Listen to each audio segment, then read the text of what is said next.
Today, Precarious plays Zone of the Enders, the second runner. Can you perceive a difference? Since I'm not playing it, no. The difference that I notice is that the graphics are a little bit cloudier looking and it's not as sharp as the other one. So when I'm looking at it from over here, Yeah. not taking into account your mood and how you're playing and how you're winning, the only differences I notice are visual differences. I don't think that I notice a whole lot about the speed of the combat, but that's because I don't have anything to compare it with. I know that it must be performing better just because you're not losing your mind. So, and also it seems like these enemies are not something you're getting hung up on anymore. So, I mean, the last area we were in was significantly different, but at the same time, most of the enemies in this game, they feel like pretty similar. I know they have different upgrades and things that make them different to fight, of course, but anyways, my only indication that this game is playing more smoothly is the fact that you are enjoying it more smoothly. I didn't get it. Okay, no, I can still do it. It's fine. There's still definitely like the same design issue that is present just in all versions of this game. Yeah. Where damage stacks up really quickly. Jehudi is, for as cool as Jehudi is in various cutscenes and stuff. Wait, is there a cellar in play? Is that what's going on? There might be. Like maybe there's a cellar that I'm supposed to be destroying. I should probably jet over there and check. Yeah. Yep. Hey, cellar. Yeah. It's a shame that. Well, Jehudi does look kind of delicate. Right, but it doesn't. You'll see as this game goes on that they can't hold to that narratively. Okay. There will be some moments later in the game where you're going to be like, so wait, if that's just waiting underneath the surface, then why did you get game over before when less than that happened? Yeah, that's Which is a bunch of arcane nonsense that I'm saying to you now, but I promise it'll make sense later. You just tell me when it makes sense. I don't know. It's always a sore point for me when a game doesn't keep up with its own fiction. Right. Like that. The reason why I wanted to do this today instead of yesterday is because I was having a nice time. Uh-huh. And this is another mini boss situation with a commander. Mm-hmm. And they have a tendency to throw a wrench into things. So, I know that this is a video game, but... Oh, what's going on here?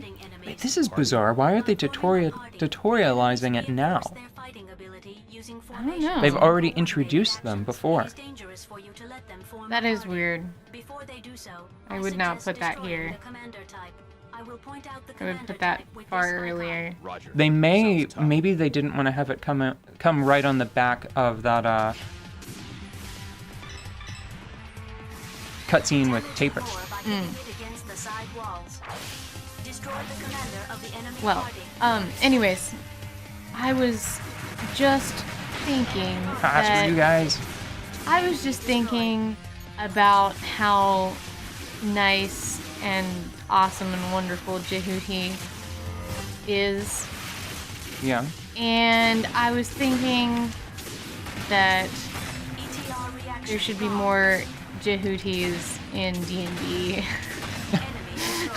Shh. We will say nothing else. There should. There should. You remember that? Give me that Metatron. I can't remember if it was a construct or a clockwork or what it was in 4th edition that I played that I named a cheesy name. I don't usually name my D&D characters cheesy names, but I think that we were trying to play a one-off or something. Yeah. And I made something that looked quite like this, but a touch more steampunk, because those are the rules for D&D.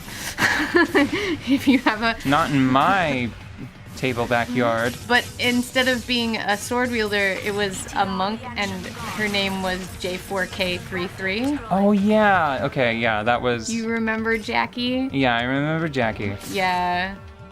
-CHN. Okay, you didn't have to. Okay, I'm just didn't have to saying. give away the whole game. I know, it was just... I didn't get to play her very much. But one of the things about 4th edition is that at that time we had some character building software that made it like really fast. Yeah. To make characters. So I think I made like a lot of them. Oh yeah, everybody. And I like never got to play with them. Everybody that we played with had, like 19 characters just sitting around, like complete, like ready to go. Yeah. I kind of miss that. It feels very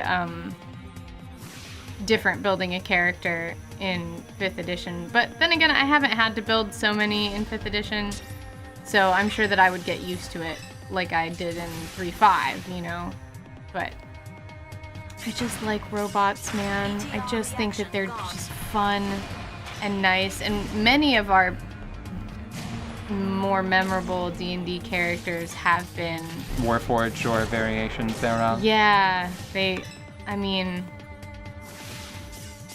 was another Warforged of construct robot. I'm gonna say robot. I'm gonna use automata. Automata. Yeah.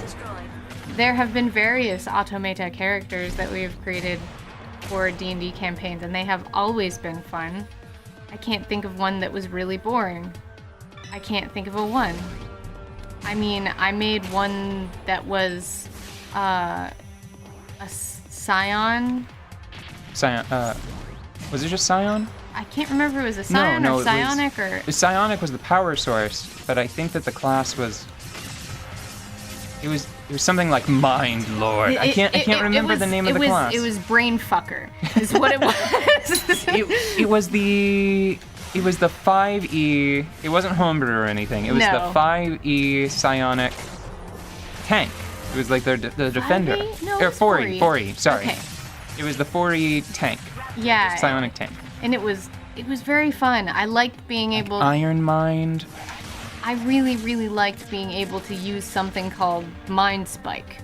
Oh yeah, Mind Spike was great. Yes, it was. God, people shit on 4th edition a lot.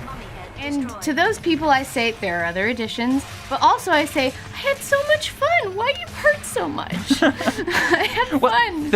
My thing about people's complaints with 4E is a lot of them seem to center around what it did to the narrative, and I'm like, guys, it's still D&D.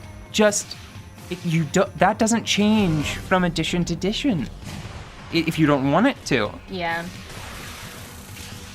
But whatever, those people can play other editions and still be happy, as they should be. Yeah, but I miss a lot of my 4th edition. I miss a lot of the powers and things from 4E, and it's just a lot of them are still like weirdly in the game in 5e. They're just masked a tiny bit. Like they're in the optional feats and.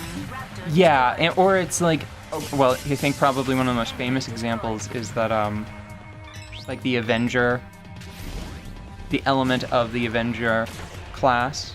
Yeah. That is just like the basis for the advantage system. Just like, hey, that's advantage. Everybody gets that now. Yeah. Oh, that's a perfect example. So fighters have action surge and second wind from 4E. Yeah, where a lot. Didn't everybody get that? Right. They're just class features, and you know what? I think is pretty fucking telling. If you look around online, there are a lot of people that take like two level dips in fighter just to get those again. And I feel like it's sort of a mistake. Like do you remember in Mass Effect how there's like a special training area where once you beat it, Shepard gets like either like an advanced class or a multi-class function. No, I don't remember that, but I trust your game. It was a moon base. I remember the moon base. That moon base was fucked it's like up. our moon. Yeah. It's like Earth Moon. Yeah, I remember going to Earth Moon and being like so thrilled about it. Yeah. I'm like, I'm on moon. My moon. Moon. I like run out the door. Moon. And then I like run out the door of my home and stare up at the heavens and go, yeah, that's right. I was on your face, dummy. Moon, stupid moon. You gotta yell at the moon, like the astronauts do. The best astronauts yell at the moon. But yeah, sorry. Back to what that moon trip actually did, other than give me a stamp that says I went to the moon. Wow. It ended a little bit later than I expected. That little exchange did feel different. Yeah, it's because, well, there's something that I noticed that I can't get to work on the 360 version of the game, but I can get it to work on the PS2 version. And if you approach a mummy head with this pattern but locked on, Yeah. where you go in a circle, something... You can kind of ghost around them in this game, and in the other game they're just like, no. Something we're is gonna toast different. you. I don't know if it's timing or if it's something about the actual programming of the enemies, which I don't even know, like, why? How? Why would that happen? Who would fuck with that? I don't want to talk about that right now, just because I don't know enough It seemed to even begin. all you have is anecdotal stuff, which Right. is valid and important, but at the same time it's like Not enough for my Exactly. purposes. Yeah.